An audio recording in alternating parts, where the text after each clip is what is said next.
नमस्कार दोस्तों, स्वागत है आपका हमारे YouTube चैनल पर सनातन धर्म के प्राचीन मंदिरों के एपिसोड नंबर 3 में।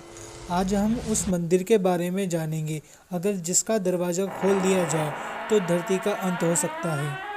यह मंदिर शायद पूरे विश्व में सबसे अमीर मंदिर में पहला स्थान रखता हो।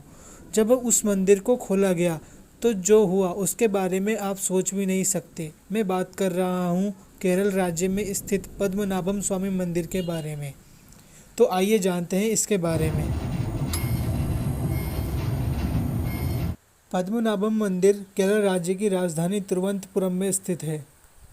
यह मंदिर पद्मनाभ स्वामी अर्थात भगवान विष्णु को समर्पित है, लेकिन यह मंदिर सबसे ज़्यादा एक रहस्यमयी तिजोरी के लिए जाना जाता है। ऐसा माना जाता है कि इस तिजोरी को खोलने पर प्रलय आ सकता है, जिसके बारे में हम आगे वीडियो में बात करेंगे। The construction of temple. Shri Padmanabha Swamy का इतिहास 8वीं शती से मिलता है। यह भगवान विष्णु के 108 मंदिरों में से एक है। इसे द्विज देशम अर्थात भगवान विष्णु का पवित्र निवास स्थान माना जाता है, जिसका वर्णन तमिल संतों की पांडुलिपियों में मिलता है। इस मंदिर के गर्भगृह में भगवान विष्णु की शेष नाग पर शयन की अवस्था वाली मूर्ति को विराजित किया गया है। वर्तमान भवन निर्माण त्रावणकोर वंश के राजा मार्तंड ने करवाया था। मार्तंड वर्मा ने ही इस मंदिर में मुज्जम और भद्र दीपम त्योहारों की शुरुआत की थी। मुज्जम, जिसका अर्थ प्रार्थना का मंत्रोच्चार करना है, जो प्रत्येक 6 वर्षों में एक बार किया जाता है। 1750 ईस्वी में मार्तंड वर्मा ने त्रावणकोर राज्य को भगवान पद्मनाभ को समर्पित करके अपने राज परिवार सहित पद्मनाभ स्वामी की सेवा करने का निर्णय लिया। इस कारण त्रावणकोर के प्रत्येक राजा के नाम से पहले पद्मनाभ दास कहकर पुकारा जाता है। पद्मनाभ स्वामी को त्रावणकोर राज्य द्वारा दिए गए दान को त्रिपदी दानम कहते हैं, जिसका संदर्भ स्कंद व पद्म पुराण में मिलता है। तिरुवनंतपुरम का नाम भी इसी मंदिर के नाम पर रखा गया है, जिसका अर्थ है श्री अनंत पद्मनाभ स्वामी की भूमि।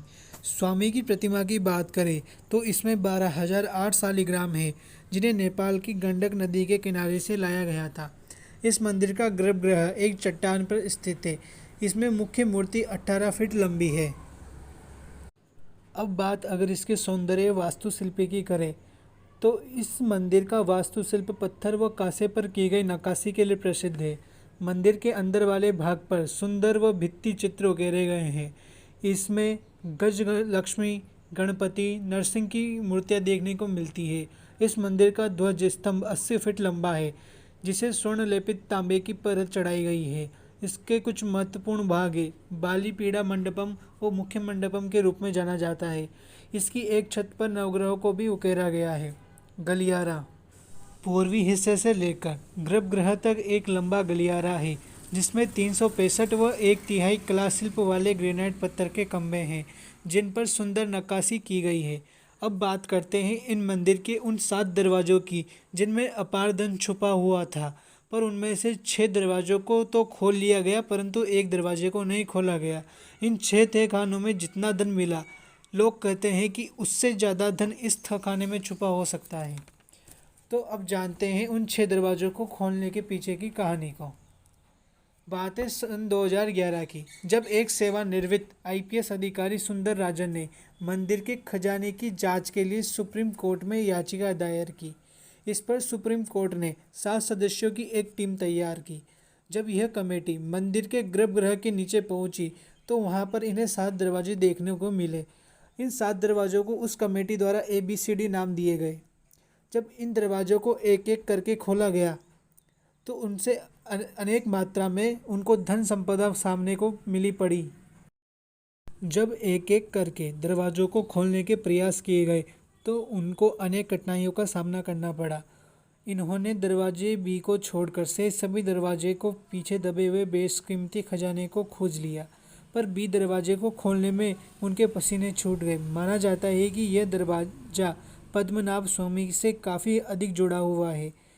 तिजोरी खुलने के चंद हफ्ते बाद इस दरवाजे को खोलने के प्रयास जारी रहे, परंतु कुछ दिनों के बाद याचिकाकर्ता की अकस्मात मौत होने के कारण किसी ने भी इस दरवाजे को खोलने के बारे में नहीं सोचा। दरवाजे बी की बात करें तो जब कमेटी चैम्बर बी पर पहुंची तो उसे खोलने में नाकाम रही। वहां उन्हें 3 दरवाजे देखने को मिले। पहला दरवाज़ा लोहे की छड़ों से बना था, दूसरा लकड़ी से बना एक भारी दरवाज़ा था और अंतिम दरवाज़ा लोहे से बना हुआ बहुत मजबूत दरवाज़ा था जो बंद। इस लोहे के दरवाजे को खोलने के प्रयास बहुत किए गए, परंतु इसको खोलने में उन्हें नाकामी रही, क्योंकि इस पर 2 लोहे के नाग बने थे और साफ साफ चेतावनी लिखी हुई थी कि अगर इस दरवाजे को खोला गया तो अंजाम बहुत बुरा होगा। आइए अब जानते हैं बाकी 6 दरवाजों से मिले खजाने के बारे में। पद्मनाभ मंदिर के A, C, D, E, F दरवाजे को खोला गया तो इतनी मात्रा में अमूल्य आभूषण मिले जिसको देखकर कमेटी के लोगों का रिएक्शन कुछ ऐसा रहा होगा। यहाँ से अनेक मात्रा में जेवरातों के ढेर मिले। इन दरवाज़ों के अंदर मिले खजाने की बात करें तो यहाँ एक 18 फीट लंबी सोने की मोटी चेन मिली है। सोने के पक्षियों के पंखों का समूह मिला है जिनका वजन करीब 500 किलो बताया जाता है। इसके अलावा महत्वपूर्ण मोती, गले के नेकलेस और प्राचीन नक्शे मिले हैं और सोने के नारियल के खोल भी यहाँ से मिले हैं। इतना बड़ा खजाना देखकर यह पता लगाया जा सकता है कि मार्तंड वर्मा के शासन में विदेशों से निर्यात किया जाता है, जैसे मसाले, अनाज आदि चीज़ों का व्यापार किया जाता होगा, जिसके एवज में अनेक हीरे जवाहरात, सोना चांदी आदि मिलते थे, जिनको बचाने के लिए मार्तंड वर्मा ने अंत में इसे पद्मनाभ मंदिर के 6 ठिकानों में बंद कर दिया और बाद में शासन छोड़कर पद्मनाभ स्वामी की सेवा में लग गए। मार्तंड वर्मा के बाद उनके पूर्वज और उनका परिवार भी आज तक पद्मनाभ स्वामी की सेवा करता हुआ आ रहा है। इस मंदिर के दरवाजे को लेकर मान्यताओं के अनुसार इस दरवाजे बी की रक्षा नागों के एक समूह, एक पौराणिक पिशाच व अन्य अलौकिक देवताओं द्वारा की जाती है।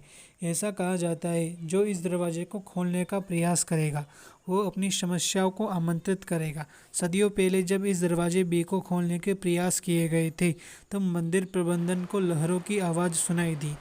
जब से यह तहखाना रहस्यमय और डरावना लगने लगा। 1930 के दशक में जब लुटेरों ने इस मंदिर पर लूटने आए तो उन्होंने एक बड़े नाग को अपनी ओर आते देखा।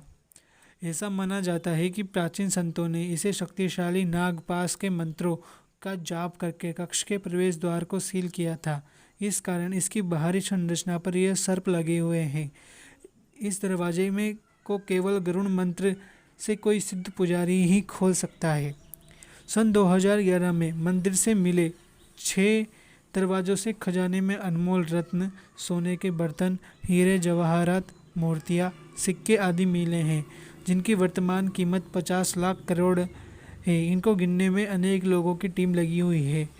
उस टाइम पे ऐसा बताया गया था कि अगर इस पूरे धन को भारत के लोगों में बांटा जाए तो सभी व्यक्तियों को 10-10 हज़ार रुपये आसानी से मिल सकते थे। 2011 में सुप्रीम कोर्ट ने याचिकाकर्ता की मृत्यु के बाद मंदिर प्रबंधन और भक्तों के कहने पर सुप्रीम कोर्ट ने इस तहखाने को हमेशा के लिए बंद करने का आदेश दिया है। आज़ादी के बाद जब इसे भारत में विलय किया गया तो पद्मनाभ स्वामी मंदिर को सरकार ने अपने कब्जे में नहीं लिया। इसे त्रावणकोर शाही परिवार के पास रहने दिया। वर्तमान में भी शाही परिवार ही इसे प्राइवेट ट्रस्ट के द्वारा चलाता है। इससे मिले खजाने की वर्तमान समय में कीमत 2200 करोड़ रुपए आकी गई है। इस मंदिर के तहखानों से इतना बड़ा खजाना मिलेगा इसके बारे में किसी ने सोचा भी नहीं होगा। तो यह भी पद्मनाभ स्वामी के मंदिर की कहानी, जिसके वजह से इसे दुनिया का सबसे अधिक धन संपदा वाला मंदिर मानता है तथा इस रहस्य के कारण भी यह मंदिर अपनी अलग पहचान रखता है। तो कैसी लगी आपको ये वीडियो? कमेंट बॉक्स में जय पद्मनाभ स्वामी लिखकर बताइएगा। और ऐसी सनातन धर्म की वीडियो के लिए हमारे चैनल को सब्सक्राइब करें, लाइक, इस वीडियो को ज़्यादा से ज़्यादा शेयर और लाइक करें ताकि आने वाली सनातन धर्म के बारे में वीडियो आपको मिल सके। धन्यवाद। जय सनातन धर्म।